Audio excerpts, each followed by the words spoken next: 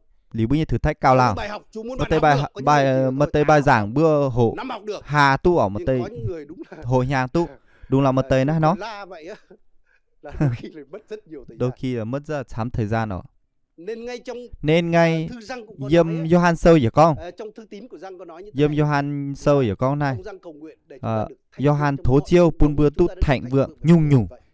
Tỏi Nên bưa Đức Chúa Trời muốn chúng ta được thi nung ỏi bưa thạnh vượng dâm bi linh vườn dâm của nhùa đảng khi mà ni ban hay nhung dâm cái nhỉ pun bưa đó và sẽ con bướn tu bành on bướn tu binh nhóm cảm gì chiêu bướm hiếu tu chiêu như vào bướn tuân thủ chiêu thi nung như nguyên tắc là bưa rất dễ trở nên Salomon bổ sung tiểu cách với tiểu cách chiều nó phước là nó khiến bữa tải ọ và chiêu hám bưa chiếu ỏi bữa tải sẽ nhém một tỏi nên hàng này mà ở bài học buộc bữa phải tụ nếu chiêu chỉ thấy phu pun bưa dâm bữa sẽ trả nên hàng này bữa như phước hạnh lại nó thành công chiên thường ni đến ni tán xiếp ọ nên với chú ni tán xiếp chính vì ni tai tổn thậm chí là một tây miền là ui can chiêu là thất bại ọ này kinh doanh ơi chiêu là thất bại dâng sẽ giảng bốn chiêu là thất bại mảng cá vì đảng mình với tây các mời tổ sâu nữa mảng cá ni nhàn xin hay nó mời mai nhú bữa mai nhú ọ và đối với ba miền nhân sinh mảng bữa nó có thể hay này nhưng như sẽ con hay này chiêu là sẽ thành tin ọ chắc chắn kết cục ni trời phụ amen miền một tỏi nên một tây miền một tỏi ý chán bữa muồng chiêu như vậy bữa như quáng cái thay đổi ọ như hiếu chám tao ọ là đấy mà tây hoạn nạn hay này kết cục lưu ý quán hay nó bữa hiếu Franklin Graham ọ té là sẽ chơi tao chun tối như miền nổi tiếng lùng đĩa hay này bản này nó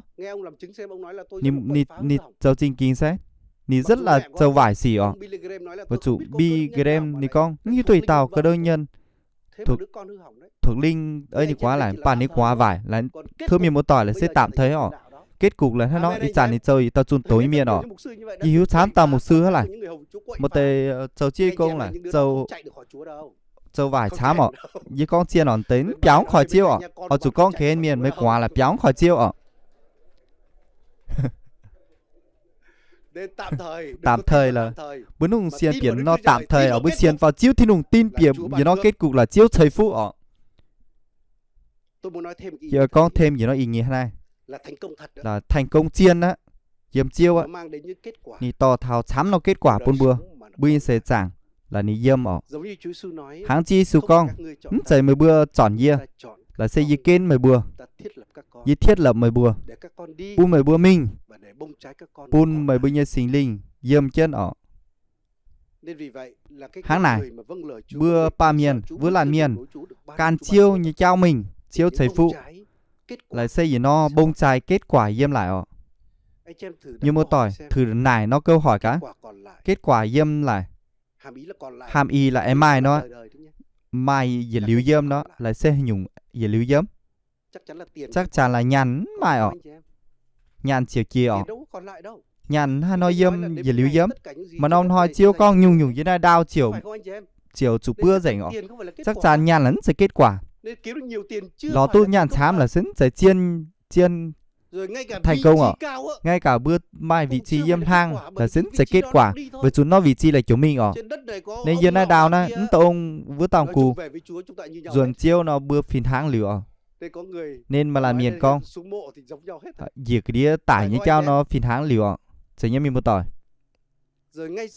ngay cả bữa nổi tiếng lại cho lại là xứng chạy với nó kết quả đấy chạy với sẽ con thấy trao lại như chỉ nó phương tiện ha và tới phương tiện lại có thể to pun kết quả lâu phải rất tiếc tới kết quả lại to tại pu bướm bền với chủ bưa miền bưa miền cái gì chiêu như phái bữa có thể can chiêu như ở như phái như tổ chám tàu như sẽ chẳng có thể con là chám dầu tu chám nhiều công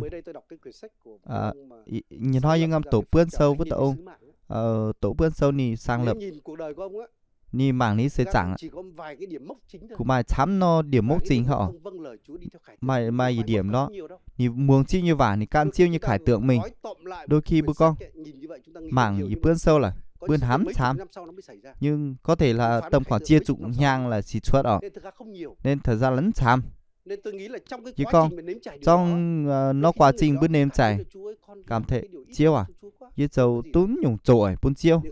Nhưng hỡi mi mùa tỏi. Nhưng ngay cả Paulo như sẽ chẳng bữa con Paulo là thám tàu một sự kiện này vừa. Bữa năm chàng hồ Paulo thì ngâm chủ nêm trải tây môn khung ba chia nó chia chủ nó hồi thành chỉ bang họ di sản mà tây nhà truyền giáo này nó dây thám nó chỉ bang cao đông ở đôi khi bữa con Paulo là mài đầy phép lãn sẽ ở chia pun tu khoảng chiết chỉnh hàng nó thám ở. Nhưng mình mua tỏi à? Tới miền là lưu vườn háng nghiêm đó. Phải lưu vườn tu xuất nghiêm. Ni cứ nở xuất cao hô chết vào ăn mê miêu tỏi. Ngay cả mấy như sẽ chẳng. Ít chẳng mới cảm thấy nhúng. Một bữa nhúng lô. Hú như sẽ chẳng phải tít. Do giống nhúng. Nhưng mua tỏi sẽ con tỷ cao từ chiêu.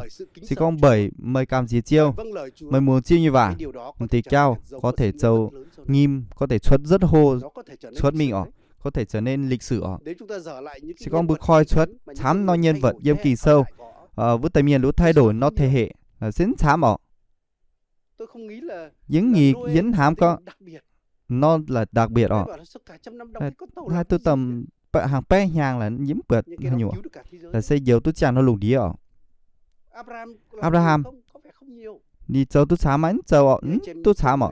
Nhưng tới miền lại chiếu giờ pun được bây giờ cuối cùng kết quả là xây dữ liệu yếm ở nó kết quả là đi khởi đầu là rất là phải ở nhưng lao nó đi hô vào đi trở thành tiêu đáng rất hô nên hỡi mình mua tỏi bún nung con hay nhung phải bún nung kinh hay nhung phải ở bún nung con với tàu mai chám hàng này bữa giờ phải tin này giờ chủ quảng giờ can thiếu can chứ mình giờ đôi khi là chưa hiểu gì mi thao nó toàn phải tin là cho cháu tôi hình nhúng gì phải tháng vừa và tháng này nên hỡi mình mua tỏi sẽ con lại tỷ cao thực sự chiếu thời phu nó sẽ con tỷ cao thực sự yếm chiếu tài nếu có thể xuất chám nhung lồng yếm cuối cùng ở bún nung coi thường tỷ cao mình mua tỏi mày có thể trở nên như tao miền thay đổi tu lịch sử tao mấy hiếu ở và cuối cùng với tiểu giờ con hôm nay là khi bữa ba miền tu chiêu chế phụ tu chiên yếm thành công yếm thi nung bao giờ ni chuyển đụng chạm tháo binh nhê quả phun nên chiêu con chiêu chế phụ pun hàng tin rủn yếm này quả phun yếm này lùng đĩa chế phụ pun bây giờ thân thể bữa mùa chia vào vẫn sẽ tu chiang ha bây quả giờ tu chiang nên hàng này dễ hiểu bữa hạt tao cho ăn hám bây quả bữa hạt tao ở châu lùng pun bây quả giờ sẽ có hôm nay bữa châu nhung không bao giờ đúng thì nung chế phu pun bữa chiến chiêu như miền chiếu thì nung chế phu pun bữa ba miền bữa cảm gì nó thì nung chiếu chế phu pun bị quả em mua tỏi mà nó nhân cứu miền mua tỏi có thể tổ ngài mạng nó là chiên nhân cứu chiên ở là c giờ tao học giả yếm mì ở tên là Winship bữa hiểu Winship đi cho nó nghiên cứu 1900 đi so sánh y gia tộc ở một gia tộc tên là Jonathan mà nó gia tộc là Jonathan kiểu mà nó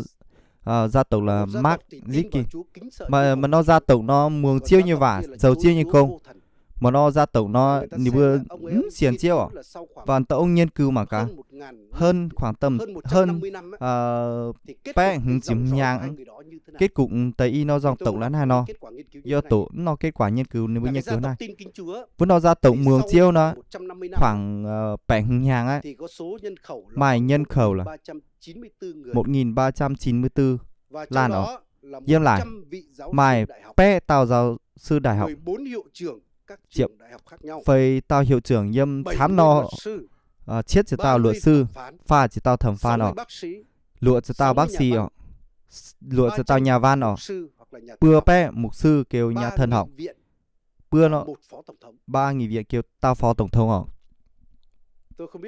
những hiểu là ông đầu tư pun hình nhung qua phun nó mảng thì keo nó chắc chắn là chiêu thầy phụ đôi khi đầu tư pun quá nó bữa đầu tư đủ thế ha 2.000 triệu thế hệ nó bữa nó đầu tư tú nhưng nó ra tộc muốn xiển chiêu là khoảng gì bay hình chìm nhang nhân khẩu là 900 chết bé là nhang với lại mai khoảng 8 tàu châu vải ọ 130 người Dịp ngồi bé tù pha chỉ từ 13 năm trở tao lên. chuối tù Dưới từ 13 chỉ năm pham không nhang thể phàm biết. anh. Dâm cái đĩa như chiếm pham nhang tình ọ. 7 người phạm tội giết người. Xìa tao tổng chú tai 100 miền. người nghiện rượu. Bé tao Nếu mà dẫn thời đó in có ma tiêu. túy thì chắc là không biết. Thời có mà Chỉ gì in rượu nó thôi. chỉ dẫn in dành ọ. 60 Lụa cho kẻ tao trộm, nìm cái này châu trả 190 ký nữ gái Giờ điếm, xin chúa cho tao miền xiếp 20 thương mãi nhân. xin ọ. Nghĩ Nhưng mà cho trong tao đó có thương 10 nhân. người Chứ là học mà kinh chiếp doanh tao khi ngồi hộ trong tù giam. hộ kinh doanh liều dâm của Chúng ta nhiều biết tù đấy, ọ. kết cục. Kết cục nó Đầu tiên á, thực ra một con người Chứ là miền sống theo Chúa, can kính theo chiêu Chúa, một con người muồng chiêu chối Chúa. liều Phải nói là với những tao người sống theo miền Chúa, muồng chiêu sợ anh vất vả, nhẩm đời sống chiêu. không có gì đâu. Là mấy Và đời đúng sống là mà có nhung thể trong là đời cũng sống đúng người có đó thể không là có sự lan khác miến biệt cái giếm mà nhung lắm. khác Thậm chí biệt. còn tệ hơn, Thậm chí là cao khổ tệ hơn, vất vả hơn. cao khấu ở Nhưng mà vất đây vả. sau một thời gian Nhưng ngắn, sau gì thời giống gian như một bướm cái mũi bượt tên á, cho to gì nó mũi bây tên giờ nó chỉ ý nì nụ một cái hướng lệch nì một chút nụ thôi. nó hướng lệch tích cả ton ha. Nhưng sau một cái chặng đường Nhưng dài á, nó chặng đường đáo nó lại có thể đưa chúng ta đi có thể đến tàu một bữa nơi mình rất xa. mịt Hoặc nhìn nó tóm rất cô cái ọ. mũi tên kia có thể đưa Hoặc con là người nó đến mũi cái tên ha nó mà nó khác hoàn toàn có luôn. thể ní lệnh hoàn toàn ọ. Nên vì vậy hỡi quý vị Nên anh tháng chị, này hơi miền mua tỏi chúng ta kính bùa sợ Chúa, cái đó ở khiêm chủ tốn. cảm gì chiêu Tôi có thể bùn bùi liệt kê quả rất tu nhiều phụ. ví dụ mà tôi nhìn thấy người như có thể liệt kê chám con nhung cái ý của chảm bữa người bượt. kính sợ Chúa có những ví Tông dụ với tề xưa quả mục sư như quả trong lúc đời cả của gì họ, chiêu dâm trong đuôi đời xe bố mẹ chàng họ với Chúa thậm chí ní là tê khó ma khăn, không đủ cháu quá. chia như công có thể mai cao nhàn. Nhưng ngày nay tất cả những Nhưng con y cái chản họ đều thành đạt y hết. chản lưu quá Chúa đều sẵn thành sàng đạt cứu với Chúa tề nữa. quá bút sợ quá Nên thành đạt liò kết chiêu cục chế là phụ rất ọ. quan trọng. Kết cục là ní rất quan Cái sự trọng ọ. ban phước của Chúa đến Chiêu với như họ. phụ lại ban phu Nên phùng hỡi bữa anh chị em, nên hỡi mi một chúng ta tỏi hãy kính sợ Chúa, bùa chủ chúng ta cảm hãy gì yêu chiêu Chúa, bùa chủ hám chúng ta hãy chiêu vâng lời Chúa. bùa chủ muồng chiêu như vả Và chắc chắn và phước chắc hạnh chắn theo đuổi thì đúng chúng như ta. phụ chiều chuẩn Cho chứ bùa nên là mình dòng dõi chúng ta đến bùi nhẹ quả phun Amen anh tu chị hàng em. xin hàng amen mi Hôm một nay tỏi chúng ta cùng nhau tháng đứng năm dậy chiều nhé. bùa lầm giờ sâu chỉ xin ọ.